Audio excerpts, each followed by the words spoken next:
Fala galera, tudo bem, atletas? Estamos começando mais um GRAICast, o podcast da assessoria esportiva GRAI Team, episódio número 13.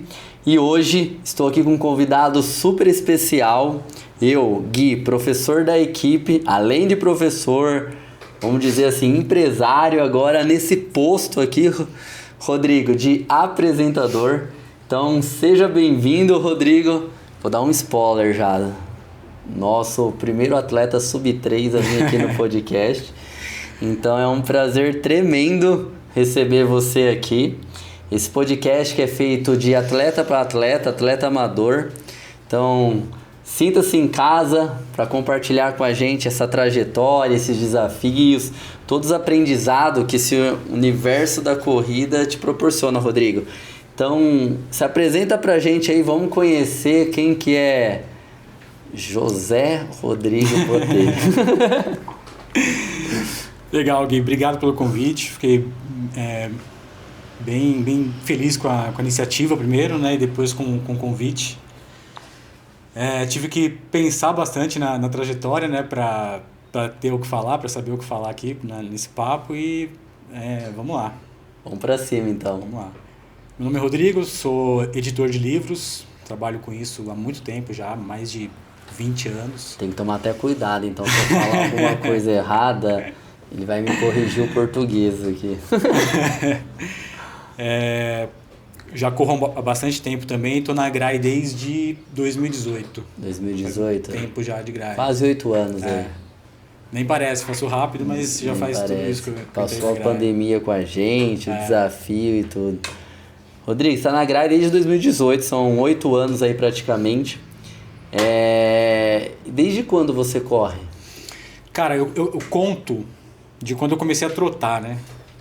Comecei a sair de casa assim para trotar em 2009, sozinho assim. 2009 era uma outra era, né? Parece que é uma outra idade da corrida. Outro cenário da corrida, nem parece o que é hoje. E eu lembro, cara, que eu tinha vergonha de correr na rua, acredita? Verdade. Tinha vergonha, não era uma coisa natural, assim, sair... E também não era habitual, né? Pegava alguém correndo na rua lá em antes de 2010, 2009, todo mundo achava meio estranho, né? O que esse cara tá fazendo?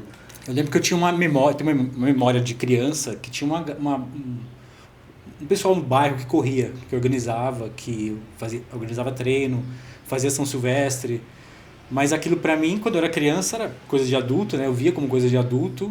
E em 2009, quando eu comecei a correr, eu não corria na rua. Eu saía de casa, caminhando, ia pra uma pistinha que tinha perto de casa, lá no bairro, e corria lá.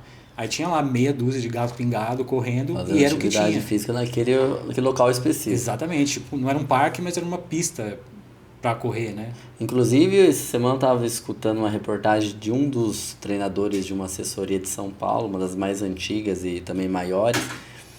E eles estão com, acho que, chegando a 30 anos de vida, né?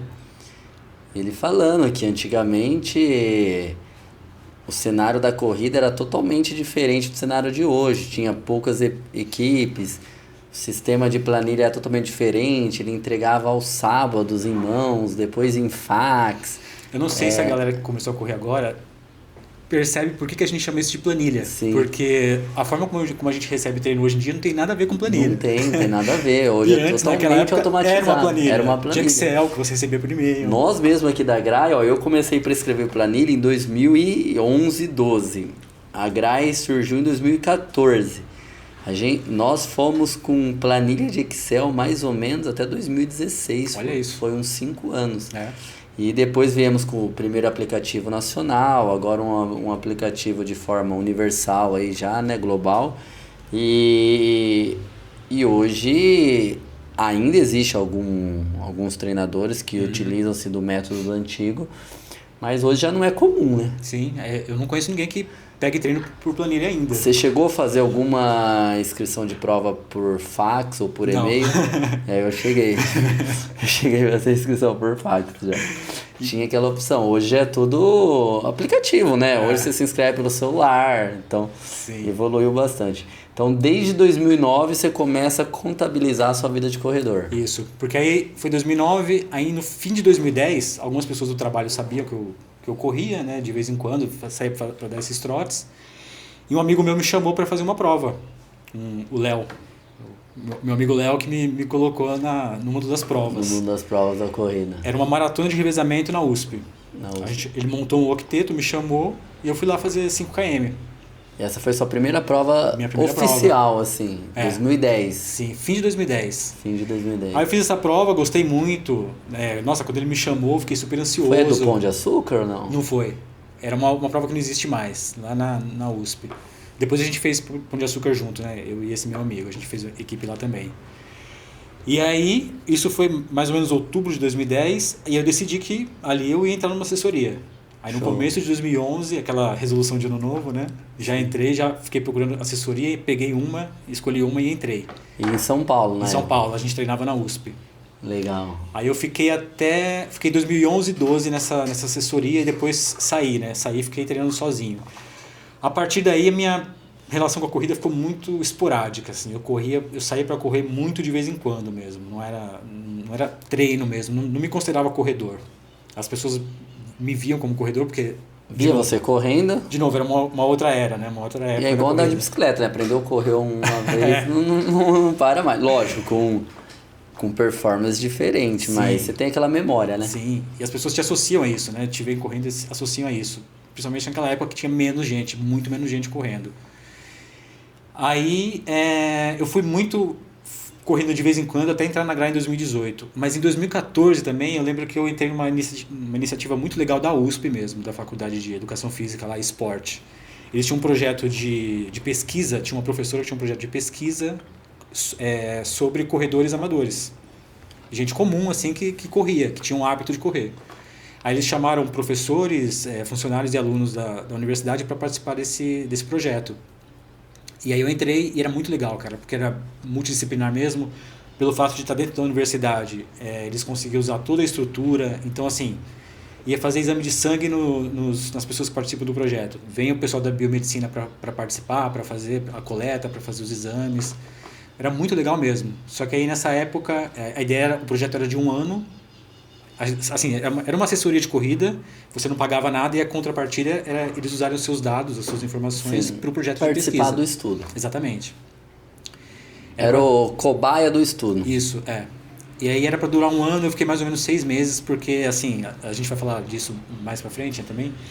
Rotina de trabalho, estudava também. Em 2014 foi o ano que eu entrei no doutorado, então já era difícil conciliar trabalho, estudo. Eu acabei não conseguindo ter esse comprometimento com a corrida, que é completamente diferente do que eu tenho hoje, né? Mas naquela época, com a cabeça de hoje, talvez eu tivesse continuado, mas naquela época eu desisti. Então o Rodrigo, além de corredor, é doutor, né? Pois é, doutor. Extraí. Você fez letras, Rodrigo? Fiz letras português e alemão, e aí fiz mestrado e doutorado na mesma área. Em alemão também? Cara, tudo correndo, hein? Na época do mestrado eu também tava. Foi a época que eu tava na assessoria. Eu não sei como. Cara, nem alemão fala alemão, cara. Não sei como. O cara foi estudar. Inclusive nos episódios anteriores, nós temos aqui um aluno que vive na Alemanha, que compartilhou sua história com a gente. E eu tive o prazer de ir para a Alemanha. Os alemãos, eles falam alemão só com os alemães, né? Porque com gente de fora eles falam inglês, né? Não tem muita paciência. Quando vê a dificuldade, já engata o inglês. E uma coisa legal que eu achei vivenciando a Alemanha é que eles são bilíngues, né? Porque, tipo assim... Nas cidades maiores... a grande maioria, né? Porque... A não ser que for um lugar muito tradicional, né? Mas... Falar alemão é muito difícil, né? É difícil, eu tenho medo até hoje. É difícil, né? Eu imagino. Rodrigo, legal. Então, a gente já passou aí por várias coisas bacanas. Desde quando você começou a correr, você contou sua trajetória aí desse projeto de pesquisas, depois em 2018 entrou na GRAI. E de lá pra cá, a gente está aí há 8 anos junto. Mudou bastante a sua visão de corrida, né? Mudou muito. E como foi despertando vamos dizer assim, essa ambição, essa vontade, esses novos desejos com a corrida? Como isso foi acontecendo ao longo desde 2018 para cá, dessa trajetória? Essa pergunta é legal porque não foi muito planejado, né? Não foi nada planejado, na verdade. Ou foi pressão dos amigos? Vai ter uma maratona, vamos lá, pá. Foi, não pressão, mas foi mais assim, influência mesmo, inspiração na galera que já fazia.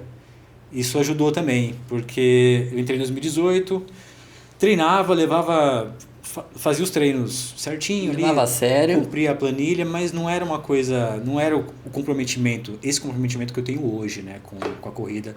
Mas eu acho que isso tem a ver com o espaço que a corrida tem na minha vida, que passou Legal. a ter, né? E aí você perguntou como que foi essa transição.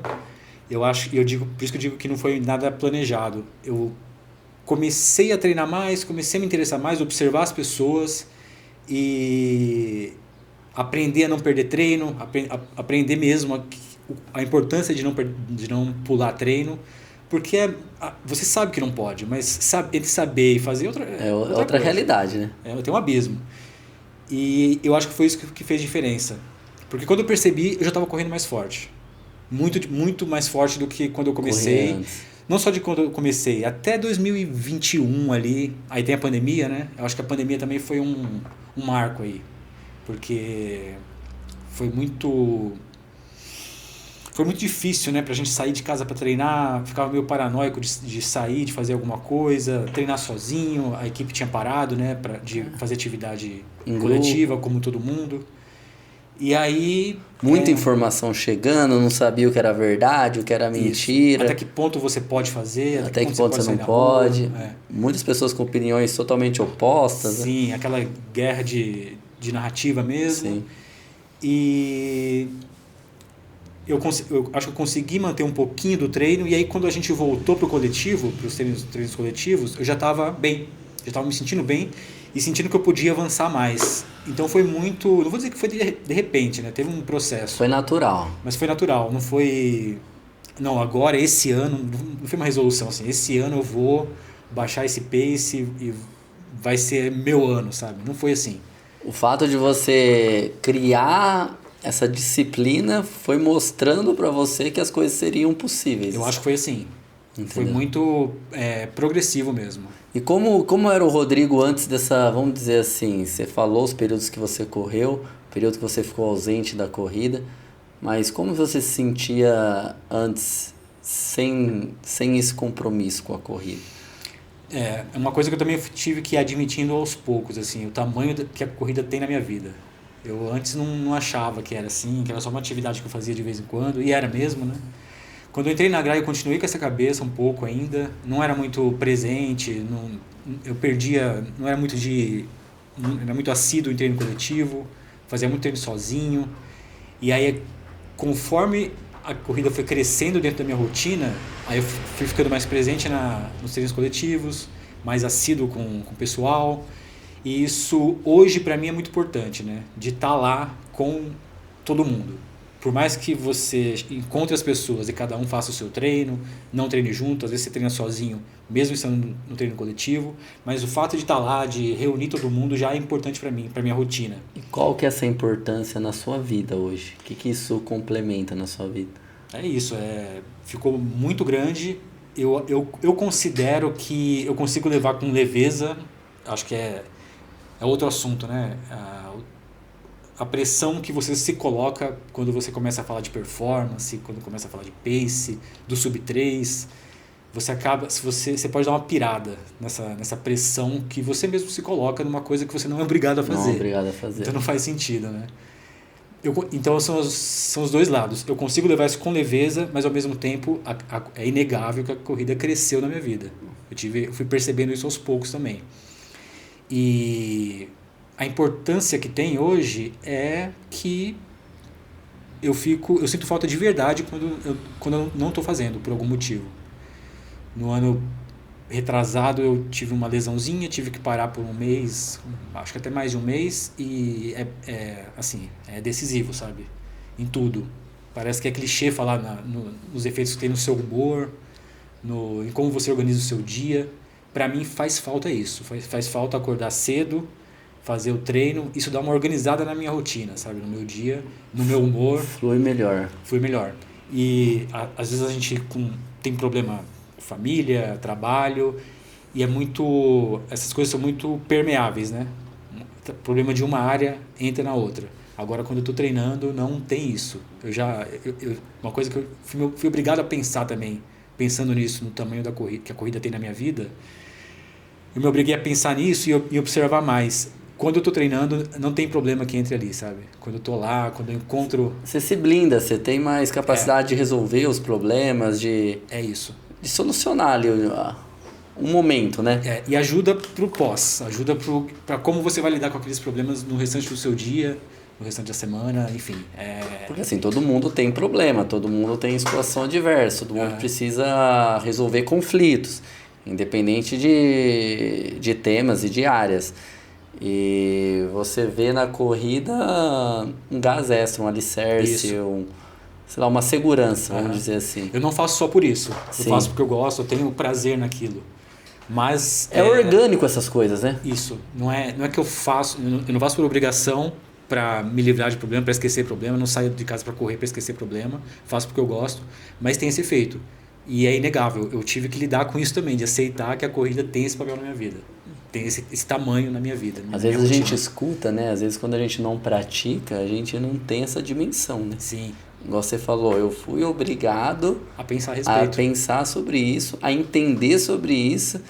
E eram coisas que estavam acontecendo e você não tinha conhecimento, né? Sim, e muito porque as pessoas te perguntam também. Quem não faz, ou até quem faz mesmo, a gente conversando a respeito, as pessoas te perguntam e você não sabe meio que responder porque você nunca pensou nisso. Você está inserido ali no dia a dia, está fazendo, tem objetivos fazendo seus treinos, você não pensa muito nisso. Então, quando eu parei para pensar, eu concluí isso, que tem esse efeito, por mais que não seja o meu objetivo, o meu foco não seja esse. Né? Mas que você precisa ter esse momento seu, você precisa praticar essa corrida. Isso.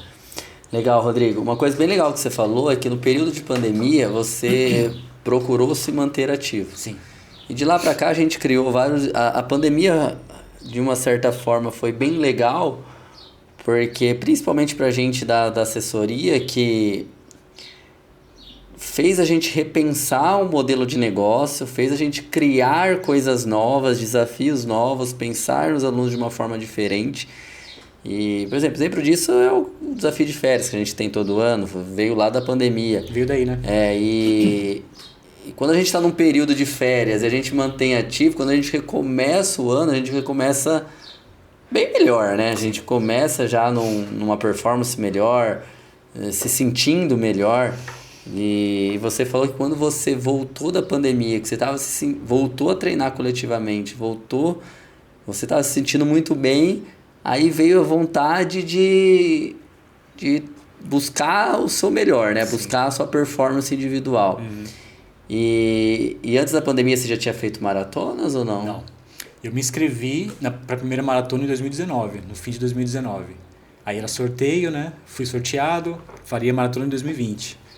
Aí fechou tudo, pandemia. De 2020 eu passei a inscrição para 2021. Aí em 2021 era maratona de Berlim, né? Em setembro. Eu lembro que em 2021 a gente tinha acabado de tomar a segunda dose. Então o brasileiro não podia... era uma coisa assim, eu ia tomar a segunda dose logo depois da prova. Então o brasileiro não podia entrar na Europa ainda. Aí de 2021 passei para 2022, aí finalmente fiz a Aí foi a sua primeira maratona em 2022. Só que aí, nesse meio tempo, eu achei que era muito tempo para treinar entre janeiro e setembro, que era a data da prova. Aí eu me inscrevi no Rio. Aí a maratona do Rio foi a primeira. Foi a primeira. Aí teve a maratona do Rio, depois em setembro, setembro? Isso, setembro em Berlim. A de Berlim, desculpa, a de Berlim era para ser a primeira, mas acabou sendo a segunda. Aí você vai, muito tempo a treinar, coloca uma outra cilada no meio do caminho. Inexperiente total, né? Tava naquela época, primeira maratona. É o que eu mais ouço, galera. Vou fazer uma maratona, posso aproveitar o treino e emendar outro mês seguido? Aí depois que o cara faz a primeira, ele fala, puta, porque eu fiz, né? Aprende, né? Vai aprendendo, né? Vai aprendendo com o treino e com a vida. E como foi essa primeira maratona no Rio, Rodrigo? Ah, cara, foi muito especial, de verdade. Não só a prova, a GRAI, a estrutura que a GRAI monta para a Maratona do Rio é muito especial, né? Sim, muito legal, né? O passeio, a viagem é muito legal. A gente chega lá na quinta-feira, vai embora no domingo e a gente além da prova, a gente curtiu muito a cidade junto. Foi muito legal, muito especial mesmo. E como primeira maratona, a prova mesmo é especial, mas também por causa da equipe, dos alunos, dos professores dos alunos, porque, por exemplo, o dia da maratona foi um dia de chuva, né? Sim. Os 21, no sábado foi um dia bem bonito, mas no domingo choveu bastante na prova, antes e durante a prova. E quando eu estava chegando, não tinha experiência em maratona, estava aprendendo ali, né, fazendo. Sim. Quando eu cheguei no 40, no 41, vi que estava todo mundo da equipe lá esperando na chuva. Eu fiquei muito emocionado, cara, de verdade. Eu já falei isso para as pessoas que estavam lá, que eu lembro de todo mundo, e eu já falei para cada um que eu nunca vou esquecer aquilo, da cara das pessoas, de cada um que estava lá. Legal. Porque a gente sabe que lá não é fácil, né, chegar para assistir, tem que pular grade, pisar no barro para chegar no quilômetro 40, no 41. Sim. Ali. É longe o deslocamento. Isso normalmente já é difícil. Agora com chuva, ali eu valorizei demais o time mesmo. Sabe? Você lembra o tempo que você fez lá no Rio? Eu fiz 3:06. Eu acho que foi aí que eu falei que a gente... Foi. Na verdade você falou antes, né? Antes de ir pro Rio, você me chamou, falou, acho que você vai fazer um tempinho legal lá no Rio. E dá até pra pensar no Sub-3 lá em Berlim. Lá em Berlim. Foi o que aconteceu, né? Foi. Berlim deu Sub-3, né? Deu. Mas assim, pra mim, eu não tinha noção de que... O que era essa barreira, né? Da maratona acima de 3 horas e abaixo de 3 horas. Você não tinha essa noção. Eu não sabia que significava alguma coisa fazer Sub-3, que é esse objetivo. Teoricamente, pessoal, não significa nada. Mas é uma ambição dos corredores. Sim. É igual, por exemplo, alguém começa a correr 10 km, quer correr abaixo de 1 hora, 5 km abaixo de 30 minutos. Você vai colocando os marcos, né? Você vai colocando metas, né? Uhum. E essas metas virou meio que clichê na corrida, sim, né? Então hoje uma pessoa que são poucos corredores, falam-se em 1, 2, 3, isso aí vem crescendo muito, % de corredores que já concluíram uma maratona. Uhum. E desses, vamos supor, vamos chutar 5%, vai. De que já fez maratona, e desses 5%, 0,000 fez Sub-3. Então a parcela é mínima, né? Então por isso que essa ambição pelo Sub-3. Sim. E foi em Berlim. Foi em Berlim. E aí também foi uma mudança de treinamento também, né? De periodização, né? Sim. Porque quando eu fiz no Rio, isso eu era inexperiente, mas nem tanto. Eu era inexperiente, mas não era louco, né? Porque quando eu estava correndo no Rio, eu fiquei pensando, como a gente já tinha conversado sobre o Sub-3 em Berlim, eu estava bem na prova, falei, quer saber, porque se eu fizesse o Sub-3 aqui no Rio já, na primeira prova, né? Aí passou um tempinho, eu percebi que não era bem assim, falei, não, deixa eu segurar, voltar pro planejado. Voltar ao planejado e ficar na minha. E terminar isso aqui. Aí foi assim. E para Berlim, aí eu voltei do Rio, a gente conversou de novo e você falou, vai sair o Sub-3 mesmo em Berlim, só que a gente vai ter que mudar o treino, você vai ter que treinar mais. Eu treinava 3 vezes por semana pro Rio, né? E aí passou a ter mais 2 treinos, 5 treinos por semana. E isso é um baque, assim, na sua rotina. De água, né? Na sua rotina, na sua recuperação muscular. Então, essa transição foi importante também. Foi uma coisa que me marcou, assim, como corredor. Essa mudança, esse aumento de volume de treino semanal para fazer em Berlim. E conta pra gente como foi. Porque você já fala alemão, então foi fácil pra Alemanha, né? Como foi fazer essa primeira Major? Foi demais, cara. Todas as experiências em maratona e nas Majors foram muito especiais para mim. E Berlim eu tinha... Não é à toa que eu escolhi como primeira maratona lá atrás, né? É uma cidade especial para mim, eu já tinha ido lá algumas vezes e era um lugar especial. Eu queria fazer a primeira maratona lá, não deu para fazer a primeira, mas corri lá. Fiquei muito feliz por correr lá, de verdade. E o Sub-3, por ser o primeiro Sub-3, para falar que foi a primeira vez de alguma coisa lá, foi o primeiro Sub-3, né? E coroou, então, toda essa vontade, né? Foi mais especial ainda, né? De ter vindo no Sub-3, né? Sim, foi. E aí, de novo, toda a estrutura, tudo que eu vivi lá de prova, assim, de ambiente de prova, o Kipchoge correu lá. Eu fiquei me achando também, porque ia correr com o Kipchoge. E ele tinha feito um tempo super bom nessa prova, não foi? Ele tinha feito o recorde mundial 2 anos antes, acho. Antes. E lá nessa prova ele fez de novo, quebrou o próprio recorde. Quebrou o recorde dele lá e ele ganhou a prova. Ganhou a prova. Aí quando a gente terminou, tinha umas folhas de sulfite, assim, informando, né, que o Kipchoge acabou de quebrar o recorde mundial. Porque não viu o cara, né? Como a prova não tem vai e vem, você não enxerga, você não vê o cara. Você não vê. Mas aí ele quebrou o recorde lá de novo. Uma das coisas que eu falo que foi o maior prazer da minha vida, não porque foi na Alemanha também, mas eu realizei uma prova, no caso um Ironman, um long distance na Europa, e a prova que eu estava o principal start list do mundo naquele dia, naquela prova. Uhum. Então isso nunca tinha acontecido assim, conseguir, a não ser em campeonatos mundiais, reunir um start list tão renomado. E eu falo, pô, eu passei no mesmo lugar que fulano passou. É isso que eu penso. Eu corri no mesmo lugar que fulano correu. Pô, o cara pisou aqui, né? Eu fiz a mesma prova que o cara fez naquele dia, naquelas condições. Então, assim, nossa, se tem uma coisa que eu me orgulho no esporte é ter participado daquele start list. Lógico, como amador, não como elite. E nesse caso, abre até um parênteses que era muito engraçado. Eles largavam antes, né? Bem antes da gente. E só depois que eles saíam da água começava as largadas dos amadores.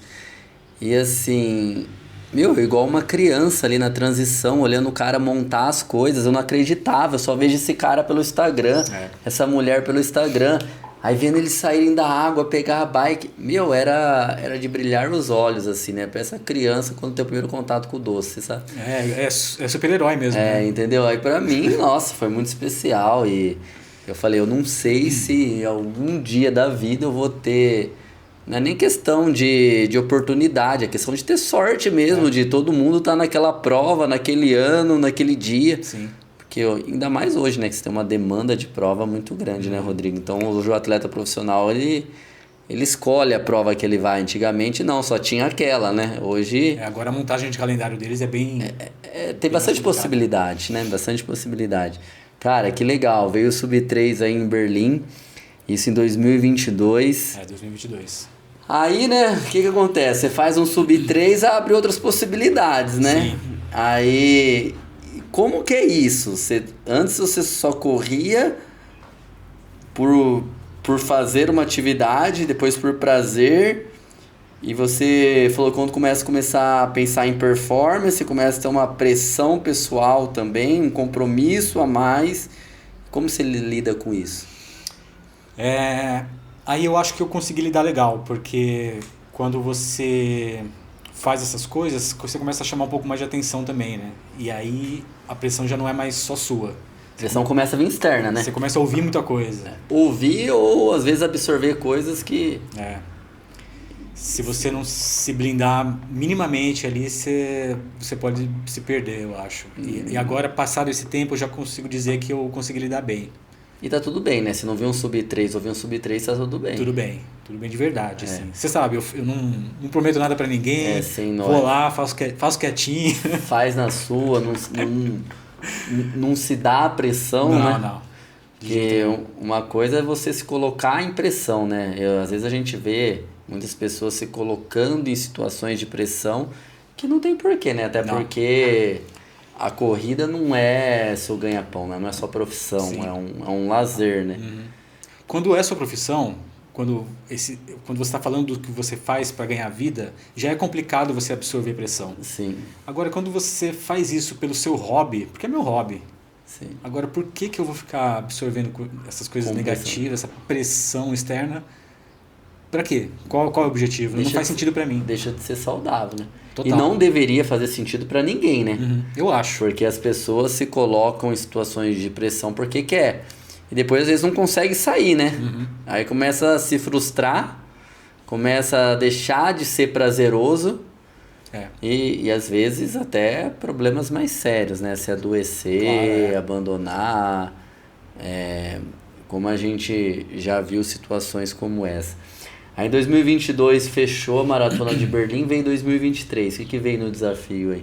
Então, aí uma coisa que eu nunca imaginei também, que foi o índice para Boston, né? Que eu fiz no Rio já, porque na época o índice para minha faixa etária era 3,10. Aí com 3,6 eu entrei. Podia não ter entrado. No ano que eu entrei em Boston, todo mundo que fez o índice entrou. Nem todo ano é assim, às vezes. Porque às vezes tem a taxa de corte, exatamente. Né? No ano seguinte, se não me engano, foi quase 6 minutos. Pessoal, então, a taxa de corte, assim, só para explicar para vocês, é assim. Como o índice, às vezes, muitas pessoas conseguem o índice, e mesmo com o índice, a prova não tem a quantidade de vaga para absorver toda essa quantidade de pessoas, além do índice, elas fazem uma taxa de corte. Então, por exemplo, o índice para a sua faixa etária é de 3 horas e 10, por exemplo, no caso do Rodrigo. E se tem muita gente abaixo de 3 horas e 10 querendo se inscrever para Boston, eles fazem um corte extra. E esse corte extra já chegou a 6 minutos. Então, se o seu índice é 3 e 10, tem que subtrair 6. Aí você tem que ter feito a maratona abaixo de 3 e 4. Ou seja, para selecionar ainda mais e fazer essa questão do corte, né? Tudo isso por causa da demanda, né? Por causa da demanda. Cresceu muito a demanda e a organização da prova não consegue... Até conseguiria, não sei como que é a logística, mas não consegue absorver essa quantidade de atletas, né? Pelo que eu percebi de Boston, eles não têm intenção de aumentar muito a quantidade de participantes. Tipo, Chicago e Nova York tem mais de 50 mil concluintes. Sim. E em Boston é no máximo 35, por aí. Inclusive, Chicago acho que é a prova que bateu o recorde, né, de concluintes. Eu acho que sim. Tá assim, né? Tá um ano uma bate, aí a outra vai atrás. Agora veio aquela de Dubai com mais de 100 mil atletas largando, né? Então, aí veio Boston, você conseguiu o índice... A inscrição você fez pelo Rio ou por Berlim? Pelo Rio. Pelo Rio. Eu fiz o índice lá, decidi que ia tentar entrar. Aí mandei a minha inscrição, fiz a inscrição. Aí eu estava na viagem de Berlim ainda, já estava em outra cidade, já tinha feito a prova, veio o resultado. Eu recebi o resultado por e-mail. Te mandei na hora que tinha sido selecionado, né, para Boston em 2023. E aí entrei com o índice do Rio. O que acontece é que depois eles te perguntam se você fez alguma maratona abaixo daquele tempo, para te posicionar melhor no funil de largada. E aí, como eu já tinha feito Berlim abaixo de 3 horas, aí eu mandei esse tempo. Foi com esse tempo que eu entrei no funil de Boston, não na prova, né? Na prova eu entrei com o tempo do Rio. Aí isso conseguiu te jogar num funil mais avançado? Sim. Um funil melhor. E Boston foi 2023. 23, começo de abril 2023. De 23. E como foi Boston, Rodrigo? A maratona mais antiga do mundo? Só perde para Maratona Olímpica. Por um ano, né? Maratona Olímpica por um ano vamos dizer assim, a queridinha é o sonho de quase todos os corredores, né? Pois é. No triatlo, o sonho é ir para Kona, o corredor, o sonho é ir para Boston. Né? Pega a medalha de Boston aí, levanta ela aí pra gente dar... Aqui aparece? Show. Ó. Tem um unicórnio aí. O legal é que ela, basicamente, ela não foge muito desse formato, né? Isso que eu ia falar. As maratonas se colocam como... É claro que é propaganda, né? Se colocam como as maiores do mundo pela quantidade de participantes. Sim. Nova York, Chicago... Boston não é isso, a questão para eles não é essa, é a tradição mesmo. E isso eu só percebi de verdade pisando lá. Correndo. Porque a cidade, não tem um ponto da cidade que você não veja alguma coisa da maratona. É impressionante. Impressionante. E o que você falou, né, da tradição. A medalha é isso aqui, é o símbolo, que é o símbolo da associação, né, essa associação que organiza a prova, tem o símbolo desse unicórnio. E quando você tá lá, cara, você vê que aquilo é tão tradicional que é mais fácil, sei lá, a prova acabar do que mudar alguma coisa. Não muda, é muito... Segue as tradições, as origens, tudo. Isso, você percebe que é centenário, que aquilo acontece há muitos anos mesmo. Você vê, você fez a edição 127, agora vai para 130, né?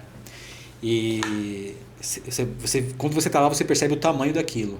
Sei lá, um exemplo, a Expo de Berlim é num aeroporto desativado que virou um parque. No ano seguinte, se eles quiserem tirar de lá e colocar no estádio olímpico, eles tiram, não tem questão. Em Boston é no memorial, a Expo é no memorial dos veteranos que fica na última curva da prova. cara, aquilo nunca vai sair dali, vai ser sempre ali. Você pode me cobrar daqui a 80 anos, eu vou estar aqui falando que... E a Expo da Maratona de Boston vai ser lá ainda, com certeza. E isso até me deu uma pesada na responsabilidade, sabe? De correr a prova. De cair a ficha. Quando eu cheguei lá, eu falei, cara, isso aqui é muito pesado mesmo, é muito tradicional. A palavra é essa, é tradição, sabe? Legal. É muito grande, não pelo tamanho, pelo número de participantes, é pela tradição mesmo. Aí você tinha feito um Sub-3 em Berlim, vamos dizer assim, 6 meses depois teve a Maratona de Boston. Isso. E qual era a meta do Rodrigo na Maratona de Boston? Baixar o tempo de... não dava pra ser, né? Porque o percurso é muito difícil, é cheio de subida e descida. Eu tinha feito o Sub-3, uma prova totalmente plana, né? Sim. Então a gente sabia que não dava pra buscar baixar tempo lá. Então eu fui meio para participar mesmo, sem objetivo. Tinha o objetivo de fazer Sub-3 mais uma vez, mas não de fazer um RP. E quanto deu lá, você lembra? Deu RP. Mas deu um RP por 2 segundos, 3 segundos, se não me engano. Fiz 2,54, foi isso. Deu exatamente os mesmos segundos de Berlim. 2,54,22, eu acho. Aí depois corrigiram para 2,54 e 19.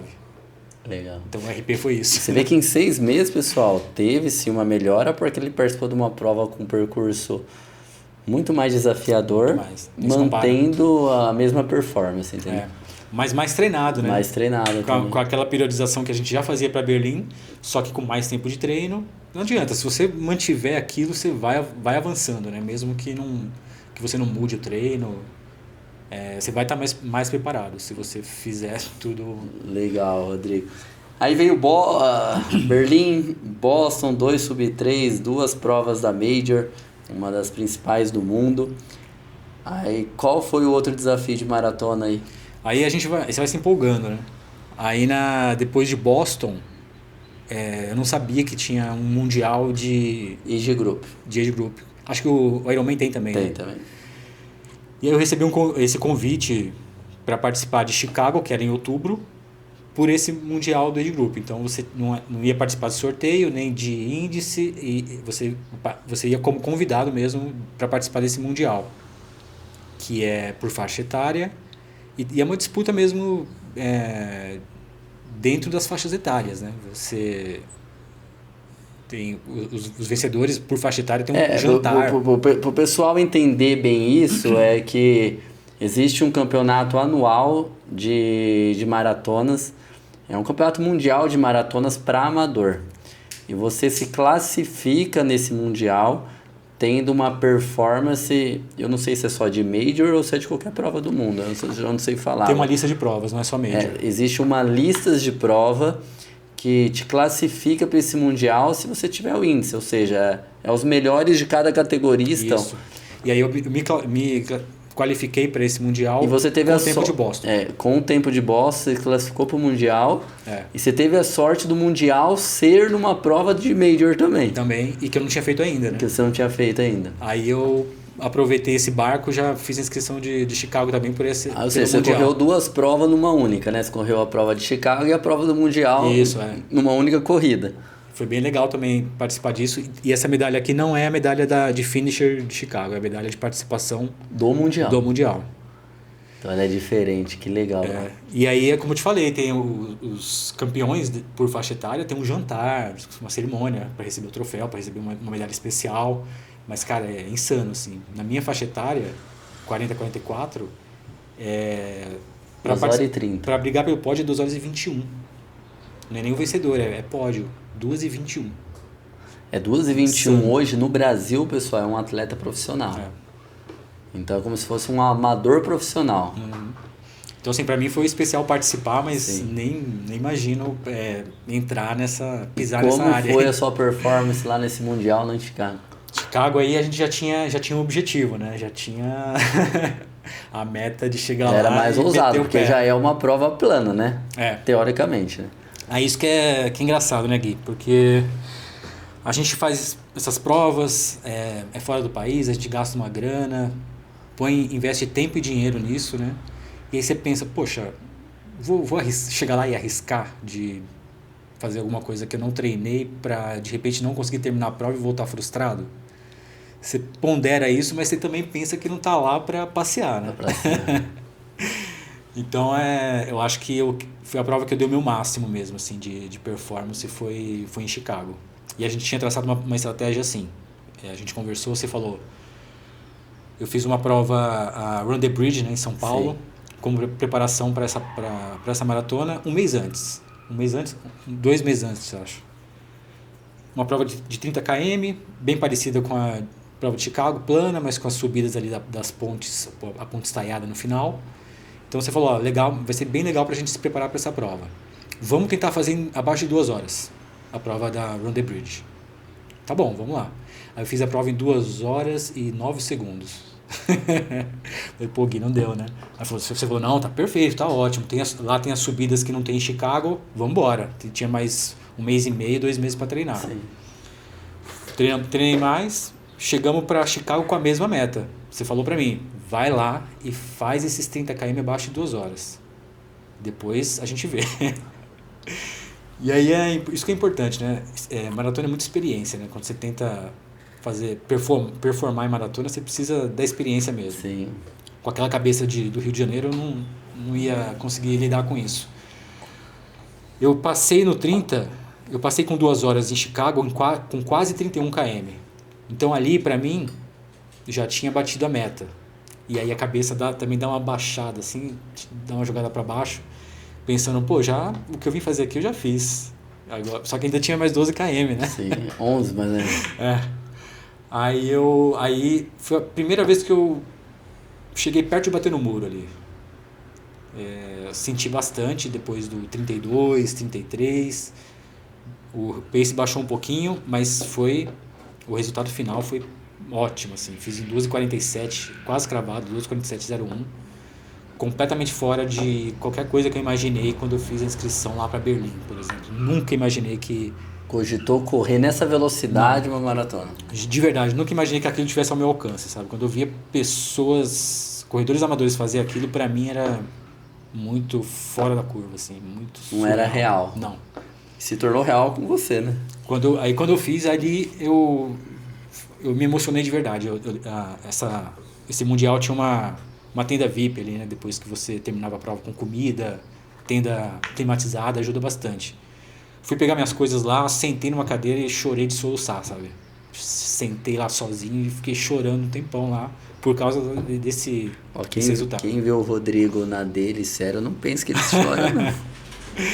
E eu acho que eu me emociono nas horas erradas em maratona. Eu costumo me emocionar na hora errada. Todo mundo fala da chegada, né? De ajoelhar no chão, beijar o chão, chorar. Eu costumo me emocionar nas largadas. Quando eu vou pra largada, bate uma emoção. Eu também sou desse, eu arrepio na largada, hein? Eu fico, sei lá, muito tenso. Mas nessa de Chicago, depois bateu legal, assim. Sabe aquela sensação de dever cumprido, de... Chicago foi 2024? 23. Outubro. Eu tinha falado, quando eu comecei a fazer maratona, eu falei que não ia fazer prova mais de 2 maratonas por ano de jeito nenhum, né? Pra mim tava ótimo. Como eu te falei, fazer tudo certinho, descanso, 4 meses pelo menos de ciclo, não dá para encaixar mais de 2. Mas aí, pensando agora nessas 4 maratonas que eu fiz até hoje, que foram as primeiras, eu fiz 4 maratonas em 2 anos. 16 meses. Porque começou em junho de 22, acabou em outubro de 23. Basicamente, a cada 4 meses você fez uma. Foi bem apertado. E aí... Chicago foi a última. Foi a última. E aí eu falei, né? Eu já conversei com você sobre isso também, que eu me senti cansado aí. Emendar um ciclo no outro. Foi pesado, eu precisava dar uma descansada. Aí decidi que em 2024 eu não ia fazer maratona, eu só ia descansar mesmo. Não ia parar de treinar, mas não treino para maratona, né? Porque os treinos, a gente treina muito normalmente, mas não se compara com o treinamento que você faz para maratona. Sim. De volume, de intensidade também, né? De alguns treinos. Então eu decidi que ia descansar em 2024. Aí veio 2025. Então, em 2024, todos os problemas físicos que eu não tive durante os treinos de maratona, eu tive em 2024. Pareceu, a conta chegou. Vários problemas. Eu acho que não sei se foi por isso, né? Mas tive um problema que eu pensei que era hérnia. Não era. Não era hérnia, ainda bem, né? Torci o tornozelo jogando bola várias vezes. Na última vez eu rompi o ligamento. Então foi bem difícil, assim, em 2024. Ainda bem que eu tinha decidido não fazer maratona. E aí quando eu percebi agora, 2 anos já sem maratona. Agora precisa fazer mais uma, né? E aí, qual você tá passando pela sua cabeça? Não sei, cara. Preciso decidir ainda o que eu vou fazer esse ano. Eu queria fazer Santiago, mas acabou. Não tem mais inscrição. Não tem mais, eu já vi. Você pensa em retornar pro circuito da Major? Penso. Mas aí eu decidi que só vou fazer Major agora quando o coach for comigo. Já conversei com a Thaís. Pariu. Thaís já aceitou. Galera, eu tô até com medo, sabe por quê? Porque assim, a gente recebeu tanto convite de dar conta dessa quantidade de convite. Mas o cara, ele precisa ter... É a única marca grande que falta pra você, né? Já tem o Challenge, já tem... Ironman já tem um monte. Falta uma Major. Cara, eu sonho em fazer uma Major. É que hoje as Major cada vez tá mais impossível, né? Porque assim... o ano passado, pra agora 2026, eu me inscrevi pra Londres. Pro sorteio. Em 26? Pra agora que vai ser em 26. Escrevi a Thaís sem a Thaís saber e fiz, vou colocar o nome lá, vamos ver o que vai dar, né? Não deu. Mas diz que Londres é a mais difícil, né? De sorteio é o mais difícil. É o mais difícil, né? Ninguém conhece ninguém que já passou. Já foi sorteado pra Londres. Eu acho que é só pra ganhar os dólares lá. Então, tipo, não tem uma maratona. Eu quero voltar a correr uma maratona, porque depois desses ciclos de Ironman, eu corri várias maratonas, mas nunca uma maratona só, pura. Então, inclusive no último ciclo que eu fiz em 2023, era o ciclo que teoricamente no papel é uma coisa, né? Na prova é outra. Mas teoricamente eu estava no meu melhor momento para tentar um sub-3, e por causa do challenge e outras coisas. Porque assim, quando você acaba uma prova, demanda de treino, você vai ali, se desafia, bate a sua meta, parece que o corpo dá uma desligada, né? Eu quero descansar agora, né? Tiro até o chapéu dessas 4 maratonas em 16 meses. Eu só percebi depois. Porque pensei na promessa que eu tinha feito de não fazer mais de 2, aí percebi que eu tinha colocado 4 num ciclo. Em menos de 1 ano e meio. E que bom, né, Rodrigo? Que deu tudo certo. Deu tudo certo, cara. Dá pra dizer que o saldo foi ótimo. 3 Major, 3 sub-3. Cara, é incrível. O que é mais difícil já foi, né? Acho que Tóquio também tem um pouquinho de elevação, né? Nova York tem. Nova York? Mas as outras agora a tendência é ser mais plano também, né? E show, Rodrigo. Falando dessas conquistas aí, você já... Tirando um pouco maratona do radar aí, ou pode ser ela também, mas a distância de 42 é a sua favorita ou você executou pelas oportunidades que você teve ao longo da vida aí? O que você gosta de correr? Qual é a distância que você gosta de entrar na prova sem fazer força? Eu gosto muito da maratona, mas eu ainda tenho muito respeito pela distância. Isso é importante, viu, galera? Alguém que já fez sub-3 3 vezes falando isso, hein? Eu trato com muito cuidado mesmo. Igual eu te falei, eu não brinco com ciclo de maratona. Eu não faço de qualquer jeito. Não vou chegar para você aqui e falar, Gui, surgiu a oportunidade, quero fazer daqui a 1 mês. Me prepara em 4 semanas para fazer uma maratona. Isso porque você sabe que eu venho treinando. Não é que eu tô parado e vou começar um ciclo de maratona do nada. E mesmo assim eu não faço. Não me arrisco por causa desse respeito pela distância. E pelo comprometimento com você também, né? Isso. Então, assim, não dá pra dizer que é a minha distância favorita, porque eu não corro sempre. Eu fiz 4 na vida. Então, tirando a maratona, eu colocaria o 21. Colocaria 21, que é o queridinho da galera. Não, quase todo mundo fala que a distância mais gostosa de fazer é os 21. E eu nunca foquei em 21 até hoje. Eu fiz muito como preparação para maratona. Inclusive, em 2022, você que me falou isso, de fazer uma prova de 21 por mês, entre os 2 ciclos. Isso foi muito bom para a preparação para a maratona. É até legal você falando isso, pessoal. Eu gosto muito, como treinador, utilizar provas em preparação de uma prova-aula. Isso. Porque assim, você mantém o aluno motivado, as respostas que as provas trazem dita muito de como vai ser a prova-alvo. Exatamente. Essas submetas vai te dando confiança, vai mostrando que é possível.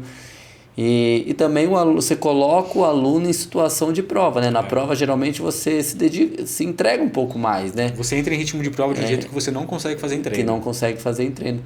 Porque às vezes você fala pro cara, sei lá, o ritmo do cara aí pra fazer um sub 3 é abaixo de 4,12.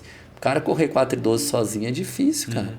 Agora na prova, às vezes flui de um jeito melhor, né? Os treinos que você coloca lá, sei lá, 1h30 ritmo de prova. A gente faz aquilo que está planejado. Mas se você conseguiu fazer aquilo, ótimo. Você pode ter certeza que na prova você vai fazer melhor. E muito mais fácil, às vezes, sem sofrer tanto, né? Então é uma coisa que falta para mim também, de pegar alguma ocasião assim para focar numa preparação para 21, que é uma coisa que eu não fiz ainda. Bora então? Bora. Acho que esse ano eu vou fazer uma meia melhor aí. Melhor, show. Mais focado. Tá desafiando aí.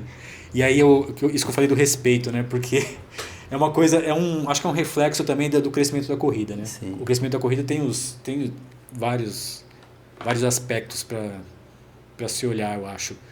E quando vai chegando perto do Rio de Janeiro, da Maratona do Rio, eu fico prestando atenção, mesmo quando eu não vou, né, para maratona ou para o Rio para correr outra distância. Você fica ouvindo a galera conversando e falando: pô, você vai pro Rio? Vou. Tem muito essa conversa, né? E aí, o que você vai fazer lá? Você vai fazer só maratona? Porque virou isso, né? Maratona virou qualquer coisa. Parece que depois que você corre a maratona, as pessoas não querem mais valorizar os 5, os 10, os 21. Parece que você está pagando para correr por quilômetro, né? Parece que divide o valor da inscrição pelo quilômetro e vê se vale a pena ou não. Mas não são isso, né? A galera tem que imaginar também que não é só a maratona, né? Acho que cada corrida tem a sua particularidade, sim, né? Sim. E quando todo mundo tá no Rio, você não tá no Rio, como você se sente? Ah, não, aí não dá. Parece que parece que todos os seus amigos foram pra uma festa e você não foi convidado. É a pior sensação que existe. Você começa a receber foto. Não dá. Não quero nem pensar nisso. Rodrigo, você falou de todas as conquistas, falou das especiais, tudo, mas qual você coloca como mais marcante aí na sua vida? Mais marcante? Eu acho que tem fases, né? É claro que quando você faz uma maratona, isso marca pela distância. Ocupa um espaço muito grande nessa resposta que eu vou dar aqui, né? Mas não dá para descartar as outras coisas. Por exemplo, a primeira prova que eu fiz, essa prova de revezamento, foi muito marcante, nunca vou esquecer. Aí você vai indo, primeira prova de 10 km, primeiro 21, primeira prova depois da pandemia, sabe? Quando abriu aqui, Americana, show. E a gente pôde fazer uma prova finalmente. Primeira prova que eu cheguei na frente do coach. Essas coisas vão marcando. Hoje o coach não consegue chegar na frente dele. Quando o coach bateu o RP da minha maratona, lembra, não é isso? Que você pegou o top 100? Sim, juntinho, né? Cheguei perto, cara. Cheguei perto, mas não consegui. E agora tá difícil, hein? Porque o homem tá voando, cara. E as maratonas, né? Das maratonas eu não consigo dizer, cara, de separar, assim. Como eu te falei, Boston por causa da tradição. Cada uma tem tamanho, sua particularidade. O Rio, por ser a primeira e pela galera tá lá, tudo que a gente viveu lá no fim de semana. Não sei escolher. Em que lugar você sente prazer em correr? Quando você tá correndo, eu gosto daquele lugar correr. Um lugar? Eu gosto de correr em Romeiros, por exemplo. Romeiros. Cara, eu amo aquele lugar. Inclusive, quando eu estava me preparando para Boston, eu percebi... Boston foi o único percurso que eu estudei mesmo de maratona. Porque eu sabia que era diferente, né? Sim. Não era um percurso plano. Então eu estudei bastante. Aí eu percebi que é parecido com Romeiros. Romeiros é um lugar legal, para quem vai fazer Boston, Romeiros é um lugar legal para treinar. De verdade. E você sobe e desce, né? É bem aquilo ali. Bem legal.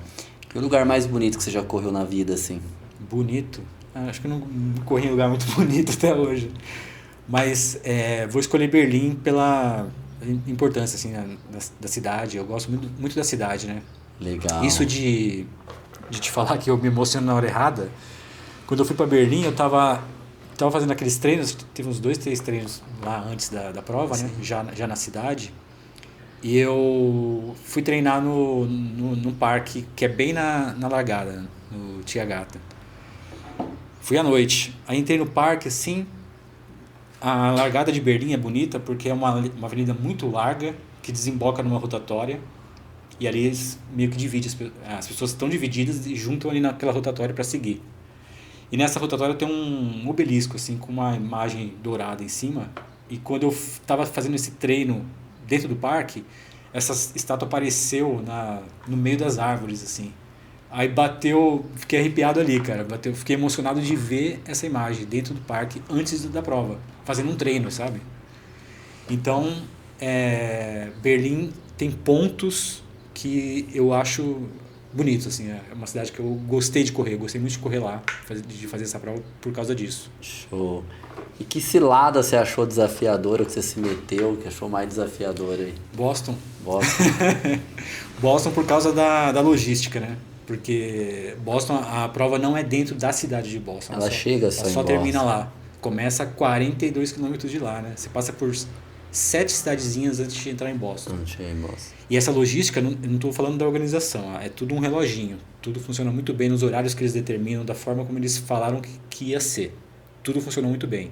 Só que é difícil, é complicado.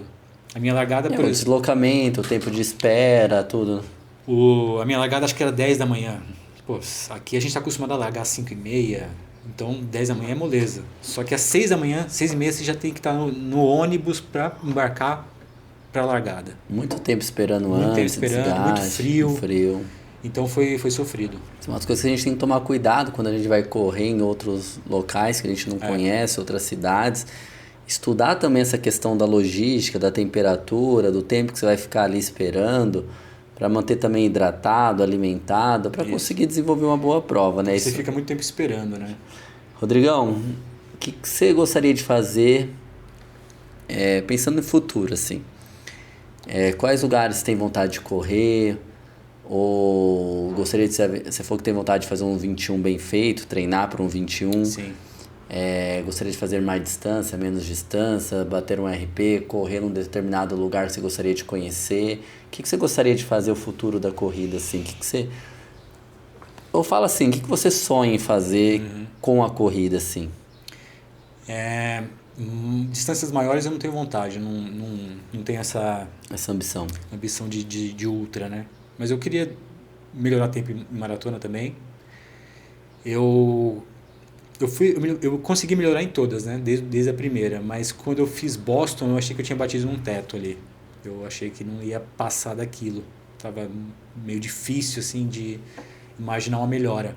E é difícil, né? Porque você chega numa performance que o ganho de uma próxima etapa é cada vez mínimo, né? Coisas de minuto, de segundos.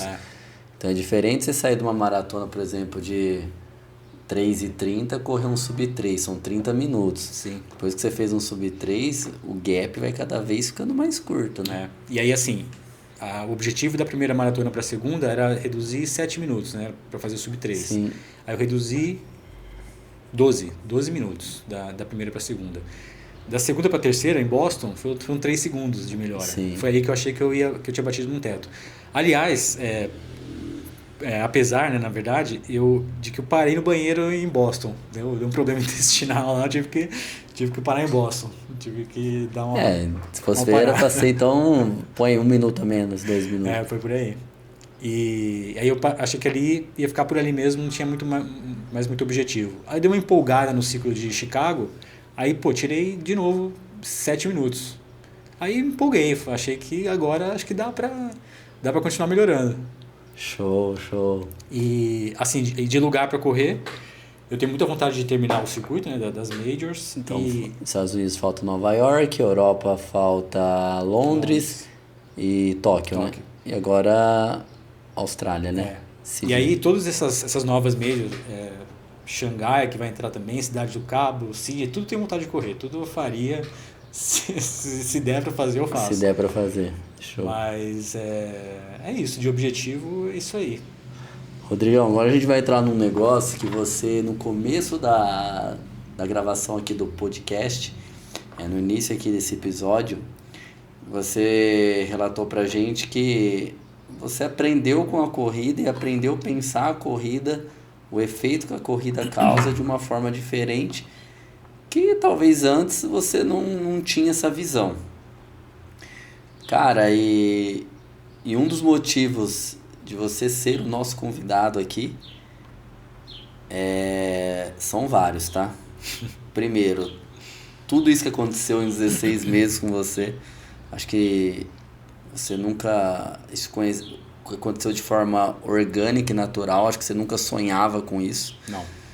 E calhou várias situações para que tudo isso desse certo.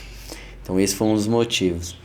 Um outro motivo, galera, é que o Rodrigo, quando ele decidiu mesmo fazer a maratona, não é o único, mas é um dos nossos alunos que se dedica real pro treino. E não é só pro treino, é tipo assim, a minha esposa, a nutricionista, acompanha ele também, tirando as festas que nós gostamos de uma cervejinha a mais, né? Ele faz as coisas certas também, ele se dedica. E outras coisas, inclusive já em podcasts anteriores, seu nome já surgiu aqui várias vezes e de uma forma indireta para mim e para muitas pessoas inspiração assim por toda essa dedicação, Rodrigo. Pô, legal. Obrigado. E quando você escuta isso, como você se sente, cara? A gente se sente grandão, né? Não, falando sério, a galera da Graia, assim, os alunos, eles são muito... Te jogam lá em cima mesmo. Você se sente muito bem correndo ali. É isso, você se sente grandão de verdade, você se sente que tá fazendo alguma coisa porque assim, importante. Eu creio que você não começou a correr para inspirar ninguém, né? Não. Isso aconteceu de forma natural, né? E quando as pessoas vêm e falam isso pra você, você leva a gente lá pra cima, né? Sim, nossa, muito. E isso na Graia, né? Dentro da Graia, mas fora também, gente que não... Isso que eu ia perguntar. Fora também você tem esse feedback. Sim. Tem esses relatos, né? Você começa a ficar marcado como o cara que corre, né? O cara sub-3, né? Aí isso também, as pessoas... Eu não sabia o que era o tamanho de um sub-3, como eu te falei, né?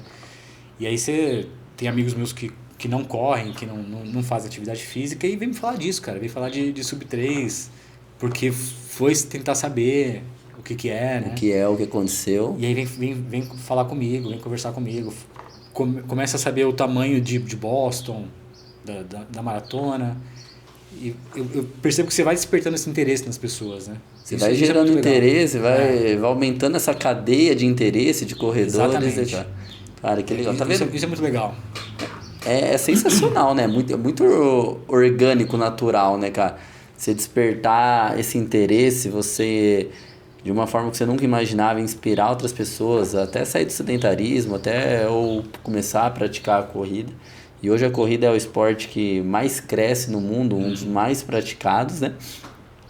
E existe exatamente algum caso, assim, que você gostaria de colocar aqui, que surpreendeu você nesse caso de inspiração, que a pessoa chegou pra falar com você, tipo assim, você... Puta, eu não acredito que o que eu fiz, sei lá, mexeu tanto com a pessoa, inspirou tanto. Existe algum caso assim que te marcou? Não, um caso específico não, mas é mais isso que eu te falei do dia a dia mesmo, de ver que as pessoas se aproximam e fazem questão de puxar esse tipo de assunto com você porque ouviu aquilo de você, ou te viu fazendo e passou a aprender alguma coisa com isso, né? Ou se inspirou para começar a fazer, ou não exatamente para correr, mas para fazer uma atividade física. Eu acho que é mais no dia a dia mesmo, assim, com as pessoas que estão à minha volta. Galera, você vê que legal, ó, pessoas comuns realizou coisas extraordinárias, né? Porque, igual eu falei, a parcela de pessoas que conquistou isso, Rodrigo, é mínima, cara. A gente não cansa de falar parabéns pra ele, né, cara? Não cansa de falar parabéns. Então, o projeto futuro é correr um 21 bem feito? Fazer um 21 bem feito esse ano, tá? Então, vamos colocar aí, galera. Falei que não prometo nada pra ninguém, mas tô prometendo agora. E, Rodrigo, você tem várias pessoas assim que nessa jornada, essas conquistas, tudo que você fez, se inspira em você. Você tem pessoas que você se inspira diariamente, assim? Sim. Tanto no âmbito, assim, que tá ali ao seu redor treinando com você, ou do meio do trabalho, ou do meio esportivo de forma geral, qualquer modalidade, ou que talvez você siga, que você veja dedicação. Você poderia falar um pouquinho mais sobre ter inspiração através de outra pessoa? Inspiração, quando você fala de gente famosa, por exemplo, eu acho muito difícil me inspirar em alguém. Por exemplo, eu falei do Kipchoge aqui, mas, pô, de que jeito que eu vou me inspirar naquela pessoa, sabe? É uma pessoa inatingível. A gente admira, né? Sim. Não que a gente vai atingir as marcas dele. Mas é uma figura que tá lá no Olimpo mesmo, sabe? Não tem como dizer que eu uso alguma coisa. Talvez possa pegar uma frase que ele falou, uma coisa que ele falou, né? É bem por aí. Fiquei muito orgulhoso de estar lá em Berlim quando ele quebrou o recorde mundial. Ele correu em Boston no mesmo ano que eu corri também. Então aquilo que você falou, né? Pô, o cara acabou de pisar nesse chão aqui. E eu tô aqui também. Isso é muito especial para mim. Então, mas não dá para dizer que é uma inspiração também. É uma pessoa que eu também famosa, né? Que eu acompanho desde sempre, é a Fernanda Keller. Que eu lembro, eu cheguei a ser ciclista na minha vida. Você não sabia disso? Não. Né? Eu achei que eu me profissionalizar em ciclista quando eu tinha 12, 13 anos. Naquela fase que eu percebi que eu não tinha mais talento, já percebi que eu não tinha talento pro futebol, eu meio que dei uma desencanada do futebol. Falei, como eu pedalo muito, eu vou ser ciclista. Vou entrar nessa. Eu achei que eu ia me profissionalizar. Acabou ficando pelo caminho. E nessa época, eu tô falando de 95, 96. Eu comprava uma revista de ciclismo e aparecia a Fernanda Keller arrebentando no mundo todo, né? Já naquela época. Sim. E eu acho que isso sim, acho que dá pra dizer que é uma inspiração, pela longevidade, porque quando eu vejo que essa mulher tá hoje ainda praticando esporte, mesmo sem ser fazendo Ironman full até hoje, mais de 60 anos. Eu tô falando de 95, 96, né? Por mais de 30 anos atrás ela era competitiva, tava competindo no mundo todo e hoje ela tá aí no esporte, cara. Isso sim é inspirador, né? Dá pra dizer que é uma inspiração numa pessoa famosa. Então A pessoa do dia a dia comum, assim como nós. Do dia a dia, mais uma vez, assim, são as pessoas, não um nome específico, mas a equipe, assim. Eu lembro quando eu entrei na GRAI, eu olhava as pessoas, esse comprometimento com o treino, gente que corria muito bem já, gente que não corria como essas pessoas, mas que também estavam lá se dedicando com outros objetivos. Isso me inspirou muito no começo da GRAI. Foi me inspirando desde então, né? Depois você vai conhecendo as pessoas, conhecendo a vida delas, sabendo mais sobre elas e aí isso que eu carrego, assim, as pessoas da GRAI, os alunos que me inspiram de verdade, me motivam a estar lá. Que tá todo dia lutando, treinando da mesma forma que você. E com uma vida parecida com a minha, né? Com esse dia a dia que não é um dia a dia de atleta de performance. Então, define quem é o Rodrigo Corredor hoje. Rodrigo Corredor é uma pessoa que tem a corrida tem esse espaço muito grande dentro da rotina, dentro da vida, como eu te falei, e dentro dos objetivos, e que uma coisa que ainda falta para mim, eu acho, é aplicar de verdade o que eu faço na corrida na minha vida profissional, por exemplo. Eu não sei dizer em que aspecto da minha vida eu consigo levar tão a sério tão sério não, tão comprometidamente como eu levo os treinos de corrida. Você sabe que eu tô lá, né? Tô fazendo sempre. Tem esses dois lados que eu te falei, eu acho que eu consigo levar com leveza. Se você perguntar pra Cláudia agora como que é quando eu tô fazendo um ciclo de maratona, ela vai te dizer que é leve, que não é. Eu não fico perturbado dentro de casa, não fico enchendo o saco de ninguém, não fico alucinado. Mas eu levo a sério, eu faço direito, o que precisa ser feito ali eu faço, o que não dá pra fazer, o que não faz sentido pra mim, eu também tenho a consciência de que não tem problema. Tipo, abrir mão de vida social totalmente, assim, das coisas que a gente gosta de fazer, não faz sentido pra mim. Mas eu faço direitinho, consigo fazer. E eu acho que eu poderia aplicar isso de uma forma, aprender mais com isso para minha vida, para outros aspectos da minha vida. Podia extrair mais da corrida para favorecer o seu desempenho, tanto profissional. Assim, isso, é uma coisa que tá para ser feita, assim, uma tarefa aí para fazer daqui para frente. Legal, mas eu acho que o segredo disso é deixar continuar a rolar. Porque às vezes não tem uma receita de bolo, né? Sim. Às vezes as coisas vão acontecendo igual aconteceu todas as maratonas e isso vai sendo um legado orgânico, né? Um legado que vai gerando, que você vai descobrindo, que você vai deixando lá para trás, mas que vai inspirando outras pessoas. E sem você perceber, você tá mais assíduo ali no trabalho, mais dedicado, ou com uma visão futura maior, uma ambição boa, né? Uma ambição, sei lá, saudável, né? Saudável de crescimento. É a forma que eu gosto mais de fazer as coisas. Acho que funciona melhor para mim. Porque eu sou daquele ditado meio antigo, né? Tudo que você planta, você colhe, né? Então as coisas vão acontecendo naturalmente, né? Tanto você colhe uma safra boa como uma safra ruim, depende do quanto você se dedica, né? E na corrida te mostra isso muito rápido, né? Se você fizer, paga o preço, né, cara? E muito rápido, não é que daqui a um ano. É ali, ó. Você traçou o objetivo, não fez, faltou aqui, não vai, meu irmão. Não vai funcionar. Eu lembro que para Chicago, um mês antes ali certinho, no feriado de 7 de setembro, eu fui para uma chácara, família, chopinho, blá blá blá, comida, churrasco. E eu estava longe de casa, estava num lugar que eu não conhecia. Onde que eu vou treinar? Onde é que eu vou fazer esse treino de 36 km no sábado? Um mês antes da maratona. Aí você já começa a negociar, né? Começa a pensar, e se eu não fizer esse treino, como é que vai ser? Aí eu pego o aplicativo para olhar, tá lá a descrição do treino e o recado do coach. Treino-chave para a maratona. Falei, puta, não é possível, cara. Tá aí, não posso perder. Peguei o carro, dirigi 1 hora para chegar na USP e fiz o treino lá. E voltei pra chácara. Tá aí, ó. Tava feito o treino. Galera, tá vendo? E tá tudo bem, né? Tudo bem. Voltou pro treino, voltou pro... Gente, e se perdesse o treino, não ia ser o fim do mundo também. Sim. É porque eu escolhi fazer isso. Mentira, é porque o cara colocou na descrição que era um treino chave. Mas você colheu, né? Você colheu um resultado tá que... Aí, né? Galera, e não tem zebra, né? Não tem essa de, tô treinando aqui abaixo, mas chegando lá eu faço. Não tem. Existe sim, igual eu falei, você tá na prova, você ter um ganho de performance ali, mas esse ganho não é milagroso, né? Você tem ali 1, 2, até 3% ali por uma coisa que a gente não consegue muito explicar, né? Essa emoção de estar na prova, outras pessoas puxando essa vibe. Mas isso também pode ser muito prejudicial, né? Isso pode voltar contra você, né? E não é um ganho que vai compensar coisas que você deixou de fazer. Não é. Não é, realmente não é. Rodrigo, que bate-papo legal, cara. A gente pode ficar falando aqui, falando. Eu gostaria, cara, que você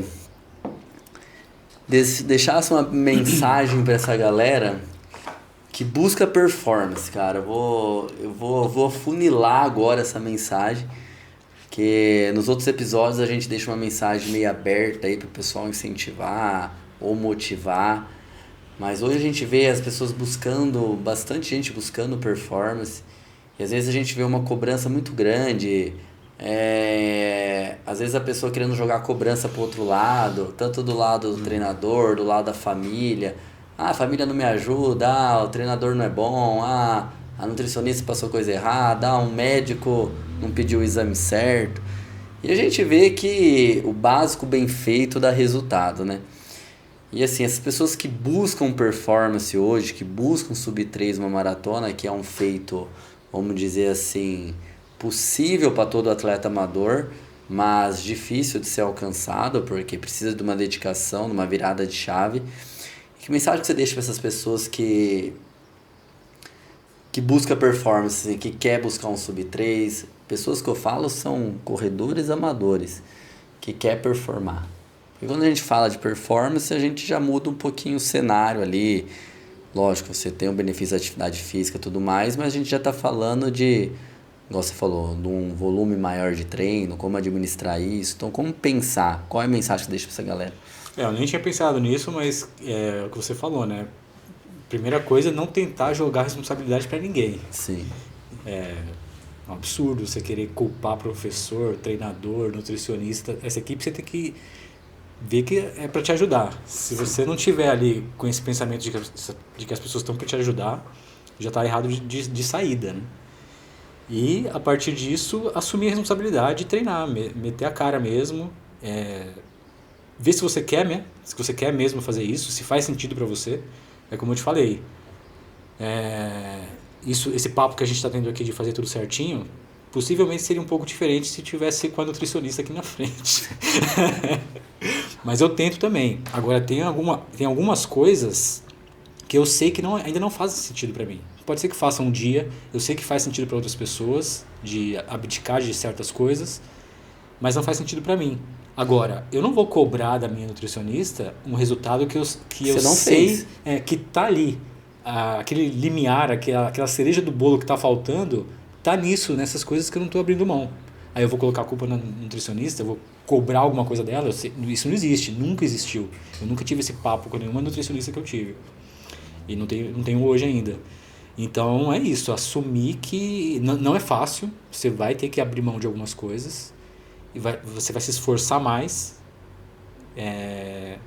O retorno pode não ser imediato, você vai ter que ter esse processo, Calma. vai ter que ir plantando, e é isso, tem que treinar.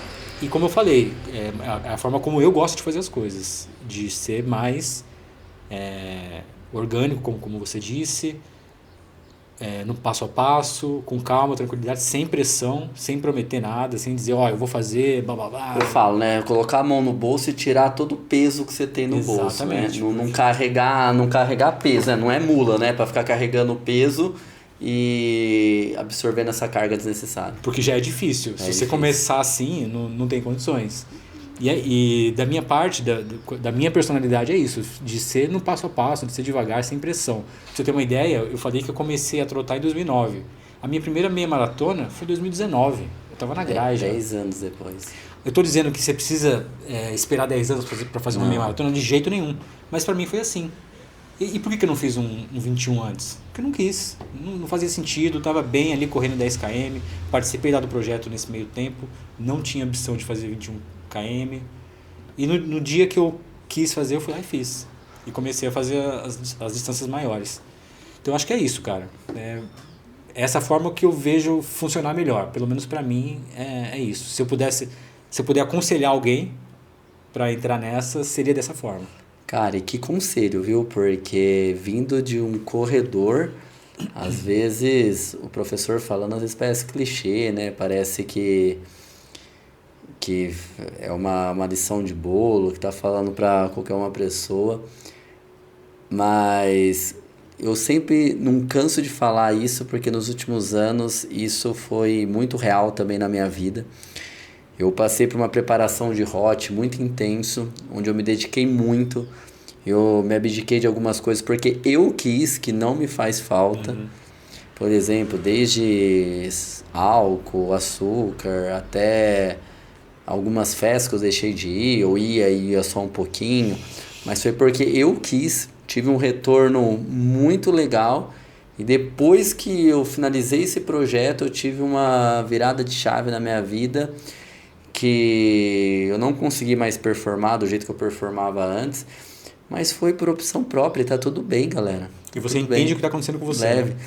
E eu tenho hoje uma tatuagem do Ironman, às vezes as pessoas me veem correndo num ritmo, acham que aquele ritmo não é de Ironman. E foda-se o pessoal, entendeu? Eu levo muito de boa essas coisas. Igual eu falo, a coisa que eu mais gosto é ver o aluno dar na minha cabeça, ganhar de mim, porque isso mostra que o meu trabalho tá sendo bem feito e eu não tô lá para competir com eles, mas pode ter certeza que toda prova que eu entrasse, eu vou fazer o meu melhor.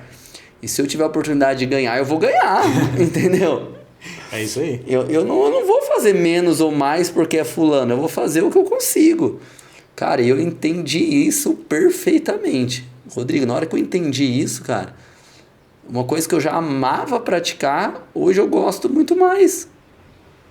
Ainda mais conhecedor da teoria, dos números, da resposta fisiológica. Hoje eu sei até onde meu corpo consegue chegar hoje. Consegue chegar amanhã. Então, as minhas metas são reais, cara. Uhum. São reais. Igual você construiu metas reais, cara. Não adianta eu já pensar, você vai fazer o sub-3, mas vai fazer o sub-3 como? Vai tirar de onde? De onde, entendeu? Então, cara, levar o treinamento leve é difícil, mas quando você aprende a fazer isso, as coisas se tornam muito mais prazerosas. e não se torna obrigação, né, cara? Você faz porque tem que ser feito e tá tudo certo. E pelo contrário, se você fizer da outra forma, a chance de pegar ranço daquilo e não querer saber mais é muito grande. E de não conseguir fazer o objetivo também é muito grande, né? E aí nem tô falando da parte de colocar a culpa no professor, porque aí já é tão absurdo que não vou nem falar. Aí já é outro cenário. Mas a gente vê isso, também você vê isso. Sim. As pessoas hoje, com a quantidade de informação que tá, a grande maioria das pessoas querem buscar o que é melhor. E o que é melhor, às vezes, não tá só em equipamento. O melhor tênis, a melhor meia. As pessoas querem procurar quem que é o melhor médico. Foda-se o valor, eu quero ir no melhor médico. Quem que é o melhor treinador? Quem que é o melhor nutricionista? Galera, mas se não fizer o básico bem feito, teoricamente você pode ter o título dos melhores profissionais em cada segmento que não vai dar certo. Entendeu? Porque se você não acreditar no processo, igual você falou, levar como uma leveza, as coisas não acontecem. Porque tem dia que a gente não quer treinar, né, cara? Sim. E quando você importante dizer, né? Você falou, pô, eu tava num churrasco com a família, eu andei 1 hora de carro para correr 3 horas, para voltar mais 1 hora, foi meio período do seu dia. E você não deixou de estar com a família, depois você voltou, você curtiu. E são escolhas, né? Aposto que boa parte não faria isso que você fez. Sim. Mas também boa parte que não faria não tem os títulos que você tem. E não tô julgando também, não tô falando que eu fiz... Que você é o certo, o outro é o errado. Não. É igual quando eu falei dos 10 anos para fazer os 21 km. Eu acho importante falar isso porque não tô prescrevendo, né? Dizendo que tem, como eu falei, eu não tô dizendo que tem que esperar 10 anos. Mas a gente tá vivendo numa época que as pessoas... Você encontra post no Instagram... Como sair do zero ao Ironman em 1 ano. Você deve ouvir isso também, eu não vou pedir. Fora quando o aluno já vem com a inscrição da prova do zero. Isso. Já a inscrição feita, entendeu? E isso é uma coisa que existe numa discussão entre, vamos dizer assim, os professores, a parte acadêmica ali dos treinadores, de incentivar os próprios atletas amadores a vivenciar a modalidade e passar pelas fases. O quanto é importante. Cara, eu tenho uma aluna que está fazendo 1 ano e meio com a gente agora, 1 ano com a gente. E ela é uma das poucas alunas minha que está vivendo todo o processo, cara. E cada conquista para ela está sendo cada vez mais especial. E comemora tudo, cada fase. Tudo. Ela viveu uma boa parte nos 5, agora está nos 10. Inclusive ela falou para mim, Gui, que tal eu fazer nessa... Falei, esse ano vamos fazer umas provas grandes, pra você ver como que é diferente, como que é legal. Aí eu falei as que ela ia fazer, falei, daqui 7 meses vai ter... Talvez dê pra gente fazer os primeiros 21. Ela, nossa, mas vou ter 1 ano e 8 meses de corrida, será que já tá na hora? Será que eu consigo? Olha só. Entendeu? Então assim, ela tá passando pelas fases. E não é ser uma meia maratona em 6 meses. Fazer faz.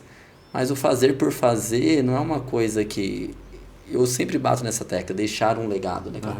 Não só deixar o legado primeiro para você, né? Depois, se isso virar orgânico, melhor ainda. Mas deixar para você. É isso aí, Rodrigo. Tem alguma coisa que você gostaria de comentar aqui no GraiCast que você não comentou, que esqueceu de falar? Tem muita história, né? Dava para fazer mais uns 3 episódios. Fazer uma série aí de episódios. O Rodrigo tá batendo um recorde aqui hoje da nossa gravação aqui de tempo. 2 horas e meia de inclusive eu fiz um podcast, cara. Tinha 2 pessoas assim que estavam na gravação e falavam, pelo amor de Deus, acaba, para de falar. Aí me zoaram que ia ter a parte 1 e parte 2. Rodrigão, é isso, cara. Cara, muito obrigado, cara. Eu tô feliz demais de receber você aqui. Foi sensacional. Tenho até medo de pegar essas medalhas na mão. Porque, assim, o grau da importância que tem para você e o grau da sua dedicação. A gente vai cobrar esse ano os 21. Bem legal, vamos para cima. A gente tem ali 1,22, né? Acho que 1,22. 1,22. Eu fiz 1,20 aqui em Americana, mas é aquela prova que tinha quase 22 km, aí não vale. Mas vamos tentar então, sem pressão, mas tentar sub 1h20, aí seria legal. Pô, hein? um sonho. É um sonho pra mim no 21, hein? No 21, seria legal. Sem pressão, galera. Vamos levar as coisas leves, mas a gente sempre busca uma meta aí. Rodrigo, valeu demais aí por compartilhar essa história inspiradora com a gente. A comunidade da corrida agradece demais. A Grai Team, de forma geral, aí, com certeza vai ouvir, vai assistir. Você também que está assistindo, atleta, inspirador, corredor, não esquece de seguir a gente aqui, apertar o sininho para vocês sempre receber as novidades, tá bom? Isso fortalece muito o nosso podcast e faz com que ele chegue para outras pessoas, inspirem outras pessoas. Temos aqui, ó, um atleta com várias provas majors, com vários sub-3, atleta da vida real. Então, coach guia, atleta amador, entrevistando atleta amador. E como isso é uma coisa bem legal, que eu aprendi isso com o Hugo, que fez uma maratona todos os dias, que ele tem uma frase que ele martela bastante, que pessoas comuns podem fazer coisas extraordinárias. E realmente pode, galera. Sim. Pode quando você acredita e você faz as coisas bem feitas. Então, assim, muito obrigado por compartilhar essa jornada de evolução aí, de inspiração. Todas as provas, degrauzinho por degrauzinho e melhorando. E é isso, galera. Esse foi mais um episódio, o episódio número 13. Eu sou o Coach Gui, treinador aí da Grai Team Assessoria Esportiva, apresentador desse podcast. Rodrigo, muito obrigado, viu? Valeu, obrigado Gui. mesmo. Eu que agradeço, foi muito bom, uma conversa muito legal. Podia se estender mais aí, já deve ter umas 2 horas, mas dá para ser mais. Valeu mesmo, obrigado. Show, Rodrigo. Valeu, galera. Obrigado aí, até mais. Até a próxima.